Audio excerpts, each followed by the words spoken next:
Assalamualaikum warahmatullahi wabarakatuh. Kembali lagi bersama kami di podcast Serambi Masjid. Aku Muhammad Afdal Wafi sebagai host, dan sekarang ini kedatangan tamu dari UIN Wali Songo. Universitas apa kak? Prodi apa? Manajemen Pendidikan Islam. Oke. Perkenalkan tuh kak, perkenalkan. Oke, halo teman-teman, aku Alia Mufidah dari Manajemen Pendidikan Islam. Berarti panggilnya Kak Alia ya? Iya, Kak Alia. Oke.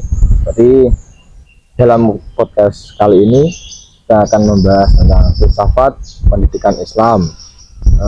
Apa sih kak itu filsafat pendidikan Islam? Pertama yaitu apa yang dimaksud dengan filsafat Kak Alia?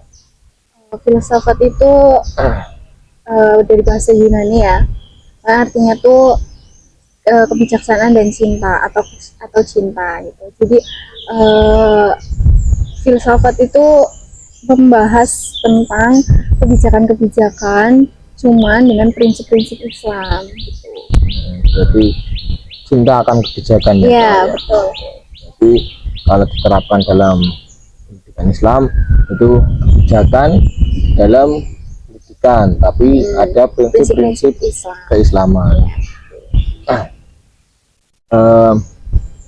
Apakah ada seorang tokoh filsuf yang mempunyai atau memiliki materi atau pendapat tentang kebijakan dalam pendidikan Islam tersebut? Nah, kebetulan ada nih kak, itu tuh namanya Ibnu Sina. Ibnu Sina. Ibnu Sina. Berarti apa kak kebijakan dalam Ibnu Sina itu? Jadi Ibnu Sina itu berpendapat di salah satu kitab namanya kitab Asyasa karangan Ibnu Taimiyah.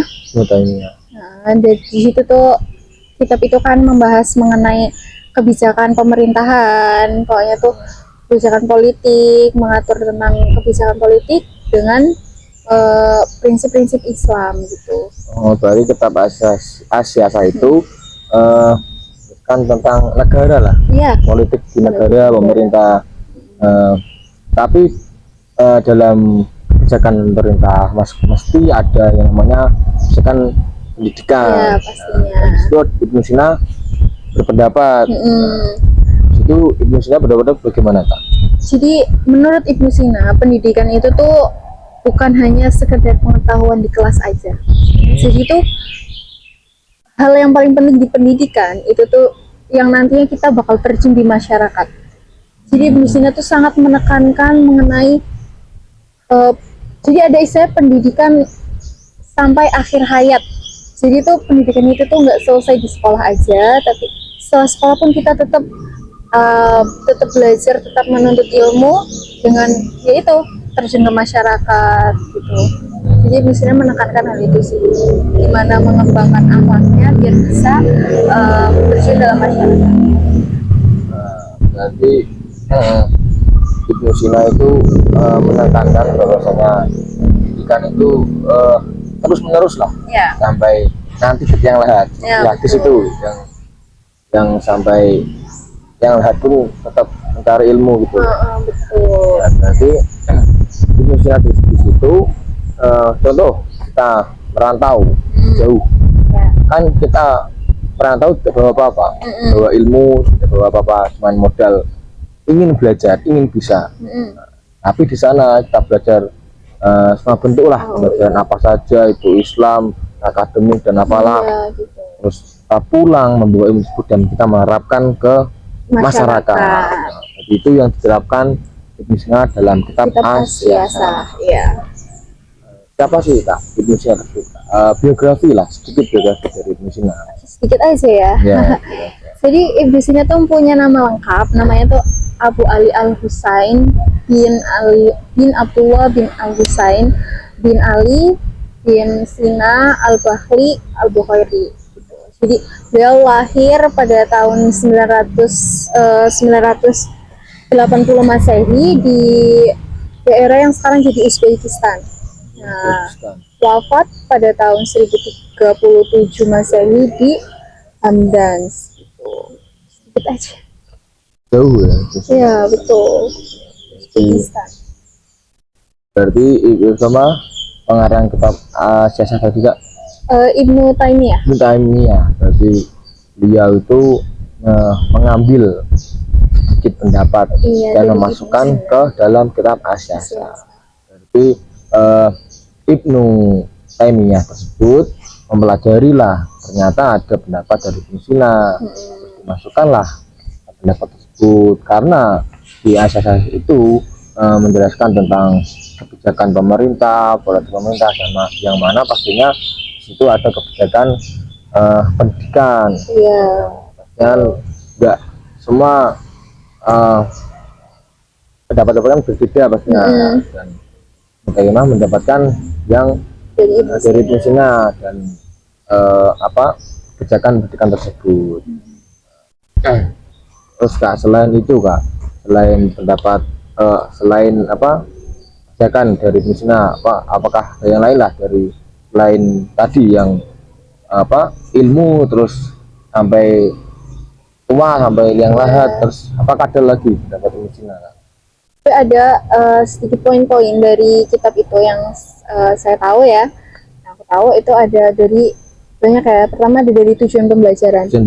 Jadi tujuan pembelajarannya itu nggak melulu untuk kita di sekolah aja gitu. Seperti tadi yang aku udah ngomong, kalau kita tuh ditekankan untuk ke masyarakat. Itu tujuannya. Jadi kurikulumnya pun gitu. Jadi menyesuaikan kira-kira apa sih yang dibutuhin di masyarakat gitu. Selain kurikulum, ada juga metode pembelajarannya juga kayak dibuat sevariasi mungkin, jadi kita tuh nggak bosan lah di kitab itu tuh kayak gitu. Terus mungkin selain metode pembelajaran ada ini ya, ada kayak cara kita sebagai muridnya gitu loh. Jadi itu kita dituntut buat lebih bisa memilih, kayak kita tuh dikasih kebebasan tuh buat kayak milih cara, jadi kita kan bisa ngerti loh gimana sih cara memilih dengan benar dan gimana sih kita dapat memilih dengan benar gitu. Itu milih apa ya Kak? Kayak misal dalam sekolah kan ada misal ekstrakurikuler ya. Iya. Nah kita disuruh milih tuh kira-kira yang cocok buat aku apa ya, jadi siswa juga tahu bakat dan minatnya gitu. Ini tuh sih. Berarti tujuannya kan pentingnya sekaligus ke masyarakat. Terus kita apa sih yang dibutuhkan masyarakat? Contoh kita dari jauh, dari mana ya? Contoh kita dari rumahnya dari Kendal, contoh dari Kendal. Nah, kita sebelum berangkat merantau mencari ilmu ya jauh lah. Kita melihatlah perkembangan masyarakat itu gimana, apa yang kurang, apa yang mau ditambah sama kita. Kan nantinya kita sebagai penerus bangsa, khususnya kita terjun ke masyarakat terlebih dahulu. Kalau ingin menuju ke atas lah, contohnya kita dipercaya oleh masyarakat, dan bisa masyarakat mendukung. Oh kamu tuh pantas jadi pemerintah, kamu tuh pantas jadi ini. Dan kita lebih baik terjun ke masyarakat terlebih dahulu, karena kita lahir di situ, kita belajar di situ waktu kecil, terus kita merantau mencari ilmu, dan jangan lupa kita bawa ilmu yang mana jikalau masyarakat belum membutuhkan kita, pastinya kita harus siap menerima ajakan dari masyarakat tersebut. Pastinya masyarakat di situ membutuhkan kita, bahwa tahu lah masyarakat bahwa kita itu belajar yang jauh, itu pastinya pulang itu mesti ingin masyarakatnya itu lebih maju. Iya pastinya sih dalam konteks pendidikan, kerukunan. Itulah berarti Ibnu Sina menekankan kayak terjun ke masyarakat langsung nantinya, dan membawa ilmu yang bagus, bukan bahwa ilmu yang menyesatkan ya pastinya. Iya pastinya yang bagus sih. Kan ya sekarang banyak untuk pendidikan yang menyesatkan itu banyak. Tapi kita harus berhati-hati. Tadi kan ada kita memiliki kebebasan toh. Iya. Itu kan dalam konteks pendidikan di dalam lah tentu kita ingin mau ekstrakurikuler, Iya. memilih manakah apa sih yang cocok buat aku gitu kan. Ya. Nggak mungkin kita teman saya mengajak ayo ikut ini ya, saya tuh nggak suka masa Iya, dipaksa. masa harus Kalau nggak suka ya udah, jika memang orang lain melihat kamu tuh bakat tuh di sini, kenapa kamu nggak ikut, itu kan namanya kendala di Iya. orang tersebut. Kita memilih, dan kita sebelum masuk ke dalam pendidikan kita harus memilih, oh pendidikan itu siapa sih gurunya, siapa Iya. sih pendirinya. Itu melihat dulu, jangan langsung saja langsung masuk itu bagus kan, nggak gitu. Kita lihat dari, kan sekarang sudah zamannya maju, yang kita lihat di internet gimana sih Cari tahu program-program pendidikannya, kan masih yang kita kan agar lebih tahu lebih detail, oh ini cocok buat aku yang nantinya saya terapkan pada masyarakat tuh ya kali. Iya, gitu. Oke, sekarang kita hidup di zaman yang teknologinya bagus, perkembangannya bagus. Terus bagaimana sih Kak prinsip-prinsip atau nilai-nilai pendidikan tersebut, dan bagaimana cara mengimplementasikan pada zaman sekarang? Eh, mungkin ada banyak nilai yang terkandung ya dalam kitabnya. Nah, aku ini ngambil beberapa. Itu ada yang pertama, yang mungkin ini penting banget ya, itu ada musyawarah. Musyawarah. Jadi musyawarah di sini kan seperti yang kita tahu, kita juga hidup dalam negara yang demokrasi, gitu kan ya. Ya. Jadi kita butuh musyawarah. Jadi musyawarah itu sangat penting, dan implementasinya tentu kalau dalam kehidupan ya itu kita dapat berdiskusi, terus kita juga bisa mendengar pendapat orang lain dan juga berpendapat. Jadi mungkin implementasinya kalau misalnya dalam lingkungan sekolah tuh kita belajar kelompok, itu udah termasuk dari implementasi. Terus ada nilai ini, kebebasan tadi, kebebasan dalam memilih gitu-gitu. Nah, mungkin itu nilai kebebasan. Terus ada nilai kemaslahatan. Jadi nilai kemaslahatan tuh, maslahat kan berarti bermanfaat ya. Ya, Nah, itu bermanfaat. jadi itu nilai kemaslahatan tuh kita pakai buat terjun ke masyarakat. Jadi ilmu yang udah kita dapat sebisa mungkin itu tuh berguna buat masyarakat. Kayak tadi, kayak misal contohnya pengabdian masyarakat, atau kita sosialisasi di masyarakat gitu. Terus nilai keadilan ada juga di situ. Jadi gak hanya buat siswa ya, jadi buat guru juga nilai keadilan ini penting, karena kita nggak boleh memandang siswa dari latar belakang. Kan zaman sekarang ya pastinya ada aja gitu yang kayak gitu, cuman di sini tuh kita tidak boleh memandang, jadi kita harus menyamaratakan siswa gitu. Berarti yang pertama tuh apa sih, musyawarah ya? Musyawarah. Musyawarah berarti katanya sangat penting ya.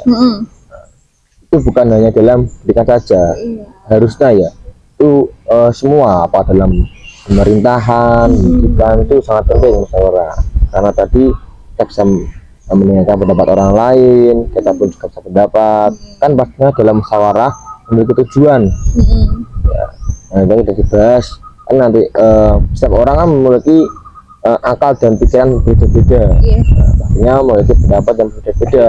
Tidak mungkin orang kembar pun itu mesti berbeda katanya ya. Betul. Orang kembar pun itu wajahnya sama tapi otaknya berbeda. Nah, itu jadi musyawarah itu sangat penting, itu dalam tadi ya kita asah-asah nilai-nilai yang dapat diambil lah, itu ada apa musyawarah dalam contoh dalam masyarakat, kita akan mengadakan apa rame-rame atau ingin apa sedekah bumi, pasti kan ada musyawarah, oh ini mau gini nantinya dan sini ini kan kesepakatan sama kepala desa gini-gini. Itu pentingnya musyawarah, dan cara mengatasinya ya gitu, kita memiliki pendapat, kita buat forum. Betul. Terus apa yang kedua tadi Kak? Yang kedua itu ada kebebasan. kebebasan. Jadi tadi ya seperti memilih apa sih yang cocok buat saya untuk saya bisa berkembang. Untuk dalam organisasi kita memilih, oh kalau dari sana tuh kayak gini saya tidak cocok, Iya. oh di sini cocok, berarti saya masuk ke situ. Iya, Gitu. gitu. Yang memiliki kebebasan untuk memilih. Dalam sekolah pun gitu, kita mau contoh kita mau depan akademik, ya udah kita terjun yang itu, melatih akademiknya sangat sangat apa ya, sangat ketat.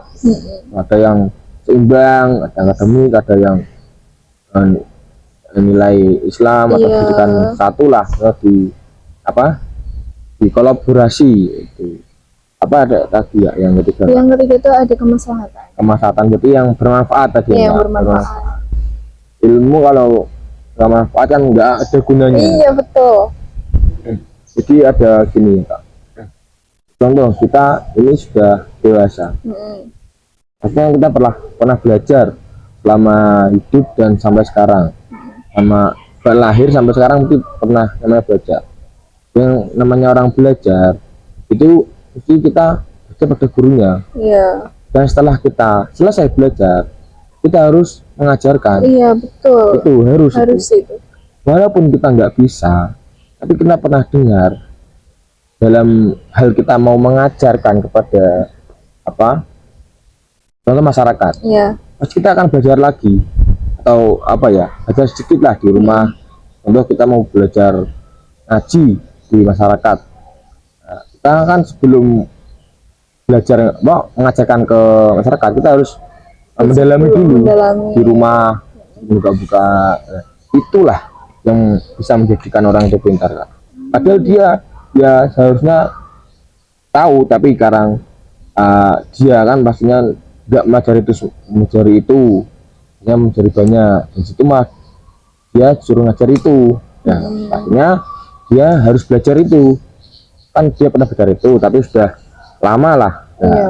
itu harus mendalami lagi. Mendalami Itulah orang yang apa ya, nantinya ilmunya bermanfaat yang di situ. Pernah belajar tapi ya agak lupa ya, kita belajar lagi. Ya, itulah manfaat dari setelah kita belajar, setelah selesai belajar, harusnya kita mengajar, bukan membiarkan saja ilmu itu yang diri saya sendiri atau dalam orang sendiri. Itu enggak kan manfaat, karena enggak ada gunanya kita belajar selama hidup di dunia ini tapi enggak ada kita memanfaatkan ilmu itu dalam orang lain. Jangan kau pendam ilmu sendiri. Iya. Karena enggak ada gunanya. Buat apa? Buat apa ya gitu. Itu kita harus memberikan ilmu yang sudah kita punya kepada orang lain.